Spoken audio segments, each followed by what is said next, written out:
Squatter horror stories. It was windy outside. The storm that was about to hit has been on the news all day. They warned us it would be big, but I didn't think it would be this big. I'm not bothered since a storm can't do much to my house, and I ensured it was properly earthed before moving in. I turned the TV down a little and stood up from the couch to go to the kitchen and prepare my dinner. I live alone with my cat, Lisa, who was right behind me, following me in hopes of getting some treats. The storm was raging on outside at this point. I heard what sounded like the rattle of my front door by the wind, but the interval between the sound was too coordinated to be random. If it wasn't a random rattle by the wind, I figured it would be a knock. I don't recall anyone telling me they would be coming over. I heard the soft rattle of the front door again, and I moved closer and looked through the eye hole. Standing outside, with arms akimbo, was an elderly man with a gray goatee, hunched over with the green hood over his gray mat of hair. He looked to be visibly shaking. "Who are you?" I said through the little space between the door and the adjoining wall. "Good day, miss," he said in a low voice. "I was wondering if I could spend the night here. My bike just broke down and I can't fix it by myself." "Call the cops or something then," I replied, not wanting to let anyone into my house. "I would if I could, but my phone's dead. If you won't let me stay over, can I at least use your phone to make a phone call?" Well, he is an old man, I thought.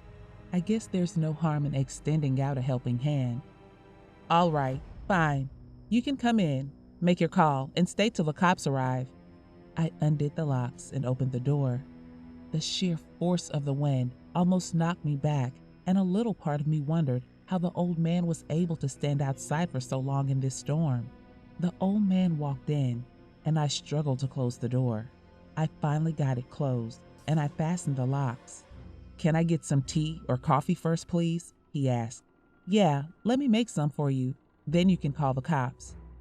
As I went into the kitchen, I overheard some news of a serial killer that usually disguises as an old man on the wanted list of the police. Then the TV sound was cut off. I went back to the sitting room to find the TV off, and the old man was nowhere in sight.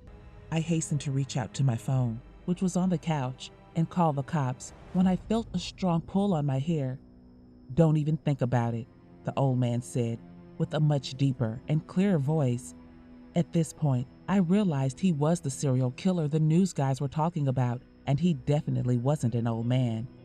"What do you want from me?" I asked. "Nothing really, just the thrill of ending your life," he replied. My breath ran cold, and I felt my throat become heavy, almost like someone was choking me. I really couldn't believe this is how my life will end. I did my best to fight back and get away from his grip, but he was strong, too strong. I heard him unsheath a knife, and I started praying. Lisa came out of nowhere with a loud meow and jumped on his face. He let me go and struggled with Lisa. I turned to see his face with bloody scratches on it. Just then, he brought the knife up, stabbed Lisa, and pulled the knife down, almost dividing her into two. Her blood and innards splattered on the floor, and he threw what remained of her corpse against the wall.